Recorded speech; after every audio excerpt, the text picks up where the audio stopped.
और कांग्रेस इस बात के लिए तैयार है पूरी तरह से। कुछ लोग भ्रम फैला रहे हैं कि कांग्रेस कहाँ पर है, प्रचार कम है। मोदी जी खुद ही कहते हैं कि कांग्रेस चुपचाप काम कर रही है।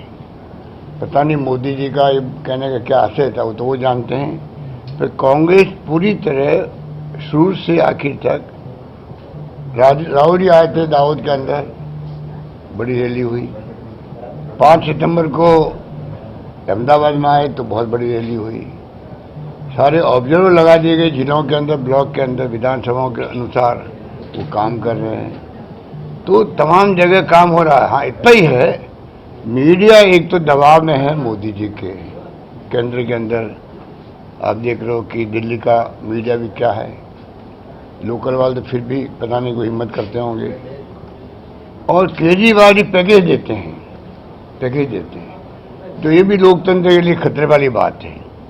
आप पैकेज देके अगर प्रचार करवाओगे कि मेरे खिलाफ कोई भी खबर नहीं आनी चाहिए, नंबर 1 पैकेज का पार्ट नंबर 1 हो, और पैकेज का पार्ट नंबर 2 है कि जो मैं बोलता हूं उसका बार बार दिखाओ। तो आप बता दीजिए, वो बार बार दिखा रहे हैं। गुजरात चुनाव के अलावा भी गुजरात चुनाव भी आए हैं, और गुजरात चुनाव में जो जिस प्रकार में प्रचार किया है, जैसे कि 3 महीने में सब कुछ बदल गया हो, ऐसा कुछ नहीं है। जो लोग इंटरव्यू लेते हैं गांव गांव जाकर के, इन्होंने कई लोग हायर कर रखे लोग। इंटरव्यू लेने वाले वो लोग कई जगह, और इंटरव्यू दे रहा है वो भी निक आदमी है। जनता समझ रही धीरे धीरे बातों को कि ये जानबूझ के आर्टिफिशियली जो ऑरा बनाया है वो अब ध्वस्त हो रहा है। लोग समझ गए धीरे धीरे। इनके पास उम्मीदवार तक नहीं है गुजरात के अंदर खड़े करने के लिए।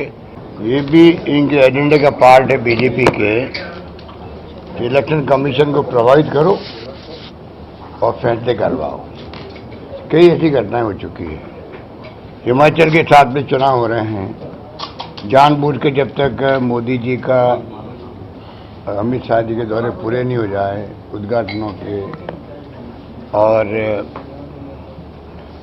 शिलान्यास के, तब तक वो काम होने वाला नहीं है। अब उम्मीद करते हैं कि राजस्थान में आ रहे हैं प्रधानमंत्री जी मोदी जी 1 तारीख को मानगढ़ में। उसके बाद में शायद हो सकता है कभी भी चुनाव डिक्लेयर जाएंगे।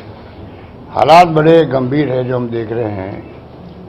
27 साल तक इनको जनता ने अवसर दिया, पर जो आप खुद देख रहे हो कि उसका ताज़ा उदाहरण है कि सरकार को पूरा बदल दिया गया। ऐसा इतिहास में कभी नहीं हुआ देश के अंदर कि रीशफल तो होते हैं, मुख्यमंत्री बदले जाते हैं, पर पूरा मंत्रिमंडल बदल दो साथ में। इसका मतलब है कि 3.5-4 साल तक वो काम कर रहे थे। अगर वो सब निकम में नाकारा थे तो पहले बदल देते, फिर तो जनता का भला होता। आपने इतने लेट क्यों बदला फिर उनको? तो ये बताता है कि यहाँ की गवर्नेंस किस तरह की काम कर रही है। हर वर्ग में असंतोष है। कर्मचारियों में अलग है, स्वास्थ्य कर्मियों में अलग है।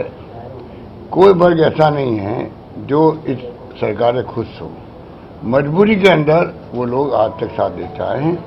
तो मैं समझता हूँ समय आ गया कि बदलाव मांगता है गुजरात भी, जनता भी, और इसीलिए आक्रोश है। मैंने सुना है जो गौरव यात्रा निकल रही इनकी, वो यात्राएं फेल हो रही है और लोगों में आक्रोश है, उनके प्रति विरोध भी हो रहा है जगह जगह पर। तो उनको मतलब आप कैसे कन्विंस करके अपने साथ ले लें, ये इनकी चाल है।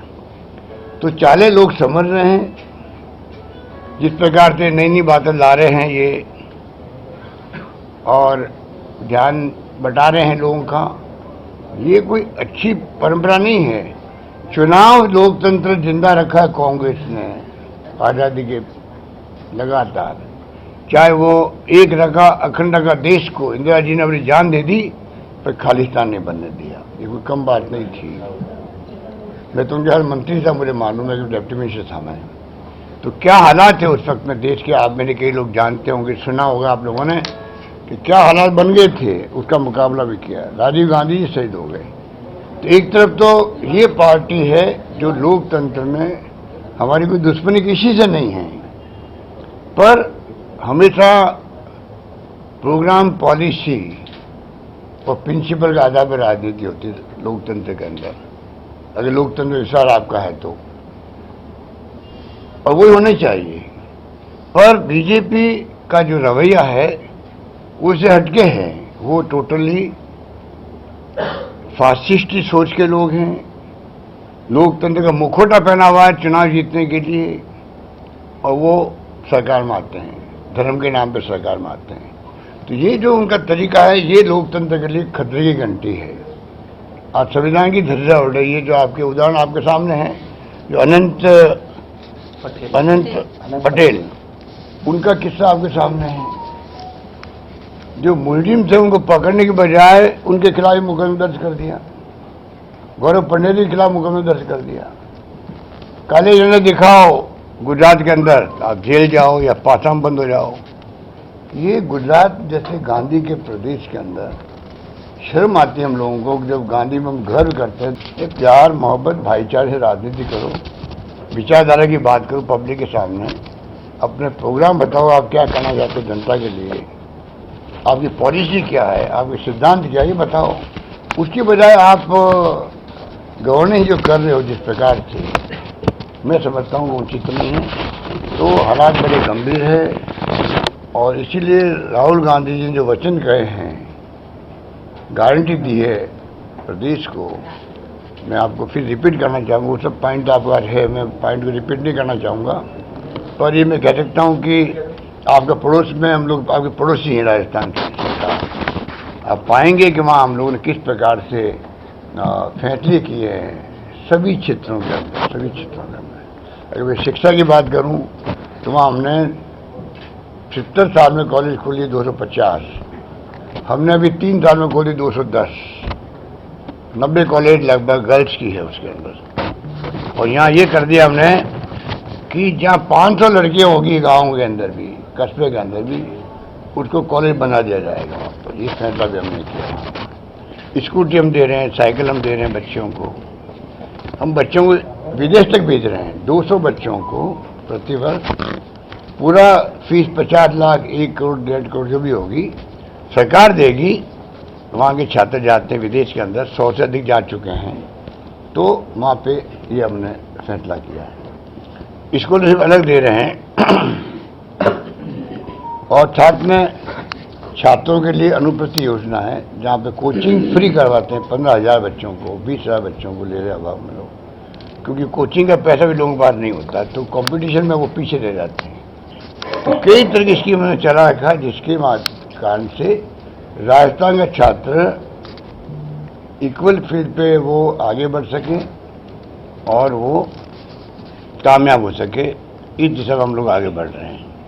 नौकरियां हम लोग करीब 3 लाख नौकरी है हिंदुस्तान में, मेरे ख्याल कहीं नहीं होगी।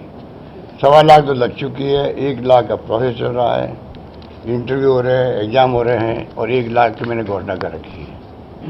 और यहाँ पे आप देखिए सब टेम्परेरी लोग लगे हुए हैं। 5 साल से तो कांस्टेबल तो को मैंने सुना यहाँ पर पे नहीं दी जाती है, खाली फिक्स अमाउंट दी जाती है। तो यहाँ के हालात और वहाँ के हालात में बहुत ज़्यादा का फर्क है। हमने OPS लागू कर दी है, जो मानवीय दृष्टिकोण उचित है। मैं चाहूँगा कि गुजरात सरकार अनाउंस करे चुनाव के पहले कि हम OPS लागू करेंगे। मोदी जी को मैंने अपील करी है, आप केंद्र सरकार में OPS लागू करवाओ, क्योंकि नई पेंशन योजना जो है वो सिक्योरिटी ख़त्म कर दी कर्मचारियों की, क्योंकि उसमें जो है शेयर मार्केट के आधार पर पेंशन मिलेगी। शेयर मार्केट की स्थिति उस वक्त क्या रहती है किसी को नहीं मालूम। जब वो 35 साल बाद में रिटायर होंगे, तो अभी यूक्रेन का युद्ध हो गया तो शेयर मार्केट डाउन हो गया, उस वक्त क्या होगा किसी को नहीं मालूम। तो एक ओल्ड एज पेंशन में